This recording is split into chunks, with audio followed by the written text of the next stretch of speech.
ధ్యానించుకుందామని సహోదరులు తెలియపరిచారు. బైబిల్లో ఉన్న వ్యక్తులు మరియు భక్తులు గురించినటువంటి పాఠాలు. ఇలా బైబిల్లో ఉన్నటువంటి వ్యక్తుల గురించి మాట్లాడాలంటే కొందరు ప్రారంభంలో భక్తులుగా ఉన్నారు, చివరిలో భ్రష్టులుగా మారిపోయారు. ఎలాగంటే పాత నిబంధనలో సౌలులాగా. అలాగే కొందరు ప్రారంభంలో భ్రష్టులుగా ఉన్నారు, చివరిలో భక్తులుగా మారారు. ఉదాహరణకి క్రొత్త నిబంధనలో పౌలులాగా. అలాగే ఈరోజు కూడా బైబిల్లో ఉన్నటువంటి మొదటి వ్యక్తిని గురించి కొద్ది నిమిషాలు దేవుని వాక్య భాగంలో నుంచి మనం ధ్యానించుకుందాము. బైబిల్లో ఉన్నటువంటి మొదటి వ్యక్తి, దేవుడు నిర్మించినటువంటి మొదటి వ్యక్తి ఎవరు అనంటే ఆదాము. ఈ ఆదామును గురించినటువంటి విషయాలను మనం ధ్యానించుకున్నట్లయితే, ఆదాము అనగా నరుడు లేక ఎర్రనివాడు అని అర్థం. ఆదాము అంటే నరుడు లేక ఎర్రనివాడని అర్థం.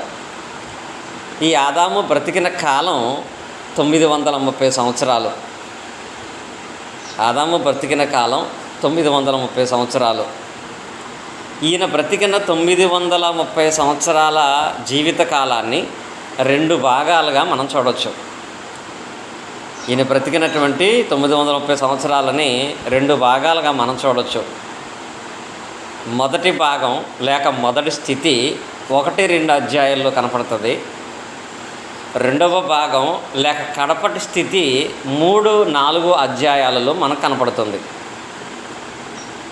ఇందులో మనం మొదటి స్థితిని పరిశీలన చేసినట్లయితే, అనగా ఆదికాండము 1వ అధ్యాయము 2వ అధ్యాయాలను మనం పరిశీలన చేసినట్లయితే, ఆదాము యొక్క మొదటి స్థితి దేవునితో సత్సంబంధాన్ని కలిగి ఉన్నాడు. దేవునితో సత్సంబంధాన్ని కలిగిన వ్యక్తిగా మనం చూస్తాము. ఎప్పుడైతే దేవునితో మంచి సంబంధాన్ని, సత్సంబంధాన్ని కలిగిన వాడుగా ఉన్నాడో, దేవుడు అతన్ని ప్రేమించినటువంటి కొన్ని ప్రత్యేకతలను మనం చూస్తాం. ఒకటి, ఆదికాండములో 2వ అధ్యాయము 19-20 వచనాలను మనం చూసినట్లయితే, ఇక్కడ దేవుడు భూమి మీద ఉన్నటువంటి సమస్త జీవరాశులను, అనగా జంతువులను, పశువులను, మృగములను దేవుడు నిర్మించి వాటికి పేరు పెట్టడానికి ఆదాము దగ్గరకు తీసుకువచ్చి, వాటికి పేరు పెట్టే విషయంలో ఆదాముకే దేవుడు అవకాశం ఇచ్చినట్లుగా మనం చూస్తాం. నిజంగా ఇది ఎంత ప్రత్యేకమైందో చూసినట్లయితే, నిర్మించింది దేవుడు, పేరు పెట్టడానికి మాత్రం ఆదాము దగ్గరికి వాటన్నిటిని నడిపించాడు. ఆ వాక్య భాగంలో ఆదాము వాటికి ఏ పేరు పెట్టినో అవి వాటికి స్థిరపరచబడ్డాయి.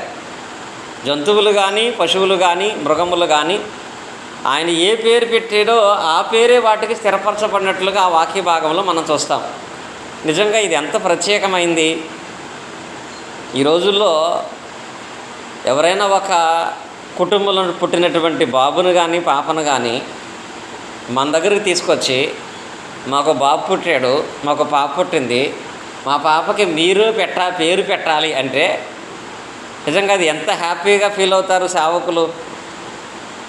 అసలు నిజంగా వాళ్ళు మా పాపకి పేరు పెట్టమనగానే వాళ్ళకంటే ఎక్కువగా ఏ పేరు పెడితే బాగుంటుందని ఆలోచించి, పరిశీలించి, నేను పెట్టే పేరు వాళ్ళందరికీ నచ్చాలి, ఆ పేరు కూడా ప్రత్యేకతను కలిగి ఉండాలని ఒక బిడ్డకు పేరు పెట్టమంటేనే మనకు అంత సంతోషం. ఉదాహరణకి మా సోదరులు విజయ్ గారు ఉన్నారు, వాళ్ళకి పాప పుట్టింది. ఆయన దైవజనుడుగా వాళ్ళ నాన్నగారి దగ్గరికి వెళ్ళి, నాన్న మీరే పాపకు పేరు పెట్టాలి అంటే ఆయనకి ఎంత సంతోషం ఉంటుంది ఒకళ్ళకి పేరు పెట్టమంటే. కానీ నిజంగా ఈ రోజుల్లో ఇలాంటి సంతోషం అనేది ఎక్కడా కనపడట్లా. పిల్లల్ని తీసుకొస్తున్నారు, పరిస్థితి ఎలా ఉంటుందంటే, ఇదిగో మా పాప గురించి ఈ పేరు అనుకుంటున్నాం, ఈ పేరు అనౌన్స్ చేయండి అంతే, ఇంతకంటే ఎక్కువ మీరు ఏం చేయొద్దు, పేరు మేము పెట్టేసుకున్నాం ఆల్రెడీ, లేకపోతే ఇవి ఈ 2 పేర్లు ఇంకా కొంచెం ప్రేమ ఉంటే ఇదిగో ఈ 3 పేర్లు అనుకుంటున్నామని ఈ 3 పేర్లు ఏదో ఒక పేరు పెట్టండి అంటారండి.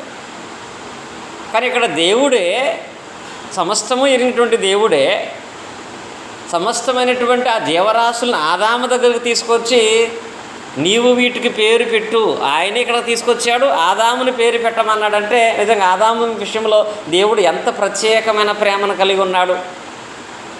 అలా ప్రేమించినటువంటి వాడుగా 19వ వచనములోనేమో భూమి మీద ఉన్నటువంటి పశువులకు, జంతువులకు, మృగాలకు పేర్లు పెట్టాడు.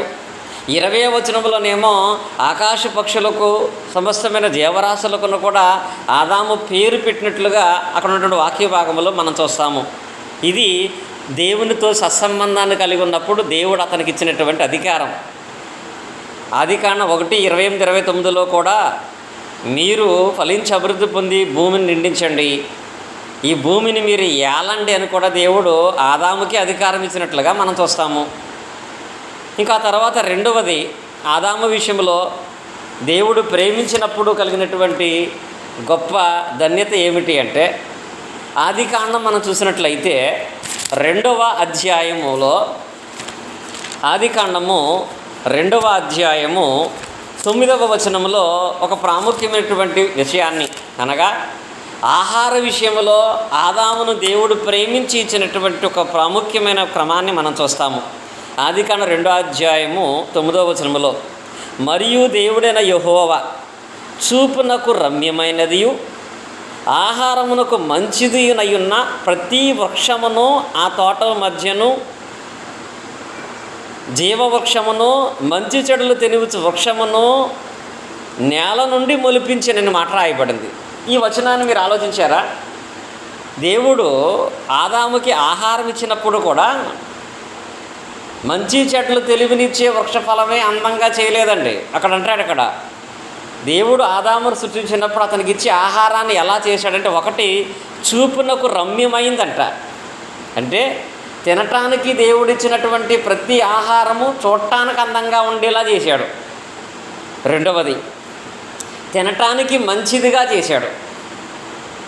తినే ఆహారం 2 రకాలుగా కూడా ఉండాలి కదండి. ఒకటి చూడటానికి నచ్చాలి, 2 తింటే ఆరోగ్యంగా ఉండాలి. దేవుడు ఆహారం ఇచ్చినప్పుడు తినటానికి ఆరోగ్యంగా ఉంటే చాలే, ఏదో ఒకటి నువ్వు తినమని చెప్పలేదండి. ప్రతి వృక్షాన్ని, ప్రతి వృక్ష ఫలాన్ని కూడా దేవుడు ఆదాము తినటానికి ప్రయత్నించే ముందు అసలు ముందు చూడటానికి ఆదాముకు నచ్చాలి. అంటే ముందు ఫలాలు చూడటానికి అందంగా చేశాడు. నిజంగా ఈ రోజుల్లో కూడా అన్ని ఫలాలు ఒకే కలర్లో ఉంటే, అన్ని ద్రాక్ష పళ్ళులాగా నల్లగా ఉంటే తినటానికి ఇష్టపడతామా? యాపిల్ ఎంత చక్కగా ఉంటుంది, జామకాయ కలర్ ఎలా ఉంటుంది, మామిడికాయ కలర్ ఎలా ఉంటుంది అంటే వాటి కలర్ని బట్టి మనం ఇష్టపడతాం వాటిని. ఆదాము కూడా ఆహార విషయంలో ఏదో తిని బ్రతుకు అని చెప్పి అన్నీ ఒక రకంగా చేయలేదంట. ఆదాము ఏం తినాలనుకుంటున్నాడో ముందు అది అతనికి నచ్చాలి. అందుకే చూపునకు రమ్యమైంది చేశాడు. రెండవది, ఆయన ఏదైతే తింటున్నాడో అది అతనికి మంచి ఆహారముగా ఉండాలి అని చెప్పి మంచిదిగాను చూపునకు రమ్యమైనదిగానటువంటి ఆహారముగా ప్రతి వృక్ష ఫలాన్ని చేశాడు. దాంతోపాటు నెక్స్ట్ ఉంటుంది పదం, జీవవృక్ష ఫలాన్ని, ఆ తర్వాత మంచెడ్డు తెలియని వృక్ష ఫలాన్ని కూడా దేవుడు అక్కడ ఏదైనా తోటలో ఏర్పాటు చేసినట్లుగా మనం చూస్తాం. ఇది రెండవది. మొదటిది, ఆదాము దేవుడు సత్సంబంధాన్ని కలిగి ఉన్నప్పుడు దేవుడు అతనికి అధికారం ఇచ్చాడు. రెండవది, మంచి ఆహారాన్ని సిద్ధం చేశాడు. మూడవది, అతనికి ఆనందము కలగ చేయటానికి ఇంకో క్రమాన్ని దేవుడు చేశాడు. అదే మనందరికీ తెలిసిన విషయము.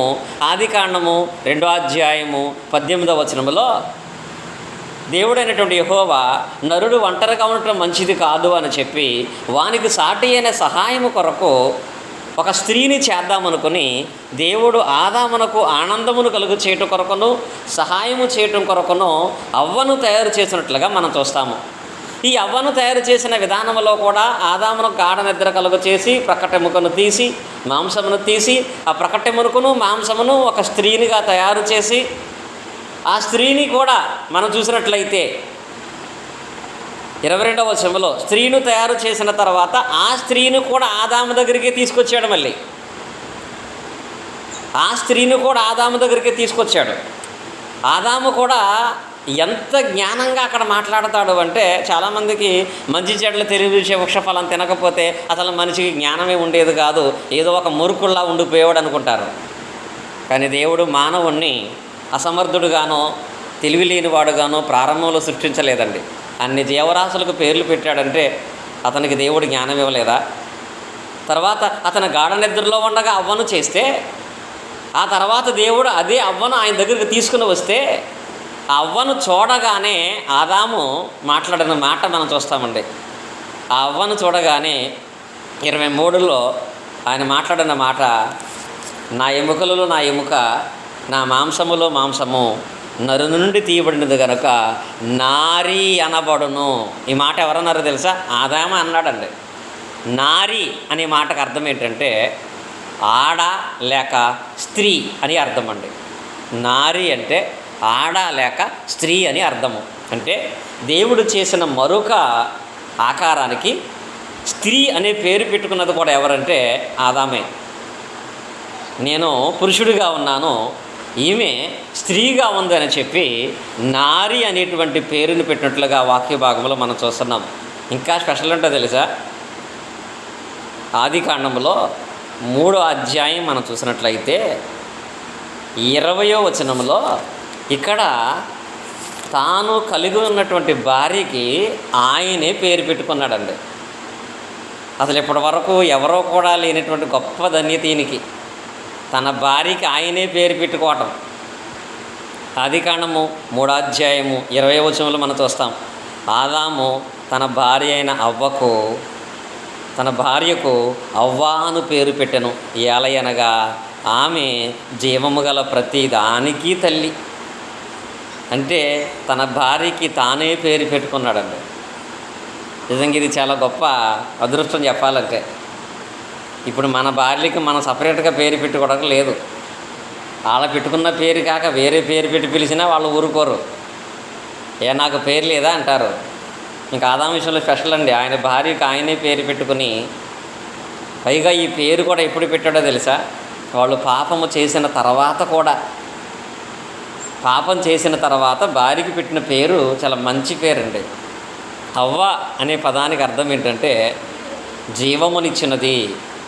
ఇక్కడ కూడా తెలియపరిచాడు కదా, అనేకులకు జన్మనిచ్చేది అనేటువంటి అర్థం ఇచ్చేటువంటి అవ్వ అనేటువంటి పేరును ఆయన తన భార్యకు పెట్టాడు. బైబిల్ గ్రంథం మొత్తంలో కూడా తన భార్యకు తానే పేరు పెట్టుకున్న వాళ్ళు ఇద్దరున్నారు. తన భార్యకు తానే పేరు పెట్టుకున్న వాళ్ళు మొదటి ఆదాము అయినటువంటి ఏదెను తోటలో ఉన్న వ్యక్తి, రెండవ ఆదాము అయినటువంటి క్రీస్తు తన సంఘమునకు పెట్టినటువంటి పేరు. ఆయన కూడా ఆ సంఘము తనదిగాను, ఆ సంఘానికి తన పేరే ఉండాలని ఆయన తెలియపరిచాడు. ఈ విధంగా దేవుడు ఆదామునకు 1 అధికారము, 2 ఆహారము, 3 ఆనందాన్ని ఇస్తూ 4వ విషయానికి వచ్చేటప్పటికి పనిని కూడా ఇచ్చాడు. ఈ ఆదాము పని కూడా అతనికి ఒక ధన్యతే. ఏదైనా తోటలో ఆదాము నిరంతరము చేయవలసిన పని ఏంటి? 2వ అధ్యాయంలో మనం చూస్తాము కదా, ఆయన ఏదైనా తోటను కాచుటకును సేద్యపరచుటకును నియమించాను. కనుక తోట అంతా తనదే. కనుక దాన్ని కాసే విషయంలోనూ సేద్యపరిచే విషయంలోనూ ఈ పనిని జరిగించుకుంటూ జీవించమని దేవుడు ఆదాముకు అవకాశం ఇచ్చాడు. ఇది ఆదాము యొక్క మొదటి స్థితి. దేవునితో సత్సంబంధాన్ని కలిగి ఉన్నప్పుడు దేవుడు ప్రేమ ఏంటో ఆదాము చూశాడండి. కానీ ఆ తర్వాత ఆదాము యొక్క 2వ స్థితిలోకి మనం వెళితే ఇది దేవునితో దుష్ట సంబంధాన్ని కలిగి ఉన్నటువంటి స్థితి. ఇది దేవునితో దుష్ట సంబంధాన్ని కలిగి ఉంటామంటే దేవునితో చెడు సంబంధమైనటువంటి విధానంలో బ్రతికే స్థితి. మొదట దేవుని ప్రేమ ఏంటో, దేవుడి ప్రేమ ఎలా ఉంటుందో చూశాడు ఆదాము. కానీ ఇప్పుడు దేవుని కోపం ఎలా ఉంటుందో చూశాడు ఆదాము. దేవుని కోపాన్ని చూడటానికి, దేవుని వల్ల శపించబడటానికి కారణం ఏంటంటే, 1 ఆదికాండంలోనే 3వ అధ్యాయంలో 17వ వచనంలో దేవుడు చెబుతాడు, ఆయన ఆదాముతో, నీవు నీ భార్య మాట విని తినవద్దని నీకు ఆజ్ఞాపించిన వృక్ష ఫలములు తింటివి గనుక. అంటే దేవుని కోపాన్ని చూడటానికి గల కారణాల్లో 1 ఆదాము తన భార్య మాట వినటం. ఇలా చెప్పటం కాదండి. అంటే భార్య మాట వినకూడదా, భార్య మాట వింటే తప్ప అని అంటే, ఇక్కడ ఆదాము తన భార్య మాట వినటం తప్పు కాదు, కానీ తన భార్య చెప్పినటువంటి చెడ్డ మాట, భార్య చెప్పిన చెడ్డ పని చేయటం తప్పు. ఇది ఆలోచించగలిగే స్థితిలో ఆదాము ఉండలేకపోయాడు. జీవరాశులంటికి పేరు పెట్టాడు. స్త్రీని తీసుకురాగానే తాను ఎలా నిర్మించబడిందో చెప్పాడు. ఆమె స్త్రీ అని పేరు పెట్టాడు. ఆదాముకి అవ్వకు పేరు పెట్టగలిగే జ్ఞానాన్ని కలిగి ఉన్నాడు. కానీ తన భార్య వచ్చి దేవుడు తినవద్దని చెప్పిన పండు తినమని చెప్పినప్పుడు ఆమె మాట వినకుండా, దాన్ని ఖండించకుండా ఉండలేని పరిస్థితుల్లో ఉండటాన్ని బట్టి ఆదాము రెండవ స్థితిలోకి పడిపోయాడు. దేవుని కోపాన్ని చూశాడు. దేవుని వల్ల శాపగ్రస్తుడు అయిపోయినట్లుగా మనం చూస్తున్నాం. నిజమే, నేటి దినాలలో కూడా భర్తగా ఉన్నటువంటి వాళ్ళు భార్య మాట వినటం తప్పు కాదు, కానీ భార్యలు చెబుతున్నప్పుడు ఒక విషయం గ్రహించాలంటాడు. భార్యలు చెబుతున్నప్పుడు ప్రతి భర్త ఏం గ్రహించాలంటే చెప్తాడు కదా వాక్య భాగాల్లో, స్త్రీ మిక్కిలి బలహీనమైన ఘటమని ఎంచి అంటాడు అక్కడ. అంటే వాళ్ళు కొంచెం బలహీనమైనటువంటి స్వభావం కలిగిన వారు కనుక దేన్నైనా ముందు కళ్ళతో ఇష్టపడి తర్వాత వాళ్ళు దాన్ని తీసుకోవటానికి ఇష్టపడతారు కనుక ఆకర్షణ అధికంగా ఉండేటువంటి స్త్రీల గురించి ఏమంటాడంటే వాళ్ళ మాట వినొద్దని చెప్పడు, కానీ వాళ్ళు కొంచెం బలహీనమైన ఘటమని ఎంచి వాళ్ళ విషయంలో కూడా మీరే జాగ్రత్తగా ఉండండి అనే విషయాన్ని పేతురు పత్రికలో కూడా మనం తెలియపరుస్తాడు కదా. కానీ ఈ విషయంలో మాత్రమే ఆదాము ఫెయిల్ అయ్యాడు.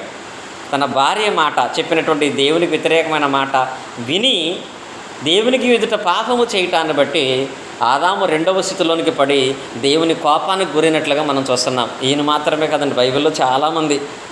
సొలొమోను చూడండి, అంత జ్ఞానం గలవాడైనా పతనమైపడగల కారణం తన భార్యల మాట విని దేవునికి వ్యతిరేకంగా చేసిన పాపమును బట్టే. ఇది ఒక కారణం అయితే, రెండవ కారణం ఏంటంటే పూర్తిగా మనం అవ్వ మీదే పాపాన్ని మోపటం కాదు. ఆదాము రెండవ స్థితిలోకి పడిపోవగల కారణాలు, ఒకటి భార్య మాట వినటం, రెండవది ఈ విషయాన్ని యోబు గ్రంథములో దేవుడు ప్రస్తావిస్తాడు. ఈ యోబు గ్రంథములోకి మనం వెళ్ళినట్లయితే 31వ అధ్యాయములటువంటి విషయాన్ని మనం చదువుకున్నట్లయితే ఇక్కడ యోబు గ్రంథము 31వ అధ్యాయము 33వ వచనాన్ని 34వ వచనాన్ని కూడా మీరు రాసుకున్నట్లయితే అక్కడ ఆదాము చేసినట్లు నా దోషమును దాచిపెట్టుకుని అనే పదం ఉంటుంది. అంటే ఆదాము చేసిన రెండవ పొరపాటు ఏంటంటే, ఒకటి భార్య చెప్పిన మాట విన్నాడు, రెండవది తాను చేసినటువంటి ఆ దోషాన్ని దాచిపెట్టే ప్రయత్నం చేశాడు. పాపం చేయటం ఒక ప్రమాదం అయితే చేసిన పాపాన్ని ఒప్పుకోకపోవటం ఇంతకంటే ఎక్కువైనటువంటి ప్రమాదం. ఆదాము తన భార్య మాట వినటమే తప్పు అయితే ఆ పండు తిన్న వెంటనే ఆదాముకి మీదకి శాపం రావాలి. కానీ దేవుడు వచ్చి మరలా వచ్చి ఆదాముతో నిష్కర్షణ పెట్టాడంటే ఆదాము విషయంలో దేవుడు ఏం కోరుకున్నాడంటే తాను చేసిన పాపాన్ని ఒప్పుకునే స్వభావం ఆదాముకు ఉంటుందా అనే విషయంలో దేవుడు ఆలోచించాడు. ఆనాడు ఆదాము విషయంలో కానీ ఈయన మన విషయంలో కానీ పాపము చేసిన వెంటనే శిక్ష రావట్లేదు. కారణం దేవుడు కృపను అనుగ్రహింప చేస్తున్నాడు. మనం చేసిన పాపాన్ని ఒప్పుకొని మారుమనసు పొందుతామనేటువంటి అవకాశాన్ని దేవుడు మనకిచ్చేటువంటి వాడుగా ఉంటున్నాడు. ఇది ఆదాము యొక్క రెండవ స్థితిని మనం చూస్తున్నాము. ఈ రెండింటి వల్ల మనం నేర్చుకోవాల్సిన పాఠం ఏంటి? రోమపత్రిక 5వ అధ్యాయం 14వ వచనం చూసినట్లయితే అక్కడ చెబుతాడు, ఆదాము చేసినటువంటి దోషాన్ని బట్టి అందరి మీదకి, తర్వాత ఎవరూ పాపం చేయకపోయినా అందరి మీదకి మరణం వచ్చేసింది. అక్కడ వాక్యం ఉంటుంది, ఇది కొంతమందికి అర్థం కాదు. ఆదాము చేసిన దోషాన్ని బట్టి తర్వాత వారు పాపం చేయకపోయినా అందరికీ మరణం వచ్చింది అంటాడు, కానీ అక్కడ అందరికీ పాపం రాలేదు. ఆదాము వల్ల మనుషులందరికీ పాపం వచ్చింది. ఆదాము వల్ల మనుషులందరికీ వచ్చిన పాపం నుండి విడిపించడానికి క్రీస్తు ద్వారా దేవుడు జీవమును కలుగ చేశాడు. సమయం అయిపోయింది కనుక కొరింథీ రాసిన మొదటి పత్రిక 15వ అధ్యాయము 21, 22 వచనాలు మనం చూసినట్లయితే అక్కడ ఆదామును గురించి క్రీస్తుని గురించి మాట్లాడతాడు. మొదటి ఆదాము లోకములోనికి మరణాన్ని తీసుకుని వచ్చాడు. మొదటి ఆదాము పాపం చేశాడు. అలాగే ఆదాములాగా పాపం చేసిన వారందరూ, ఆ మాట చూడండి, ఆదాము వలె పాపం చేసిన వారందరూ, ఆదాము పాపాన్ని బట్టి కాదు, ఆదాములాగా పాపం చేసిన వారందరూ మరణానికి పాత్రులై ఉండగా రెండవ ఆదాముగా యేసుక్రీస్తు వారు వచ్చారు. ఆదామునందు అందరూ ఎలా మృతి పొందారో మరలా క్రీస్తునందు అందరూ పునరుద్ధరణ అవటానికి దేవుడు క్రీస్తును అనుగ్రహింప చేశాడు కనుక ఇప్పుడు మనము కడపటి ఆదామైనటువంటి క్రీస్తు నందు విశ్వాసంగా నడుచుకుంటూ, క్రీస్తులో చేర్చబడటానికి బాప్తిసాన్ని పొంది, క్రీస్తు సంఘమునందు సహవాసాన్ని సక్రమంగా కొనసాగించినట్లయితే మనము క్రీస్తు నందు రెండవ ఆదాము ద్వారా పునరుద్ధానాన్ని చూడగలుగుతామని దేవుడు తన వాక్య భాగాల్లో మనకైతే తెలియపరిచాడు. కనుక వీటిని బట్టి ఆదాముకి ఎలాగైతే 2 భాగాలు ఉన్నాయో మన జీవితంలో కూడా ఉన్నాయి. నిజంగా నీ మొదటి భాగం ఆదాము కడపటి భాగం లాంటిదైతే పర్లేదు, కానీ ఇప్పుడున్న నీ రెండవ భాగం ఆదాము రెండవ భాగం అలాంటిదైతే చాలా ప్రమాదంలో మనం ఉన్నట్టే.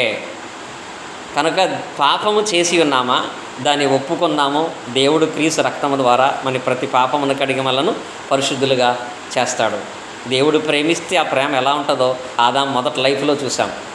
దేవుడు ద్వేషిస్తే దాని పరిణామం ఎలా ఉంటుందో ఆదాము సెకండ్ భాగంలో మనం చూసాం. కనుక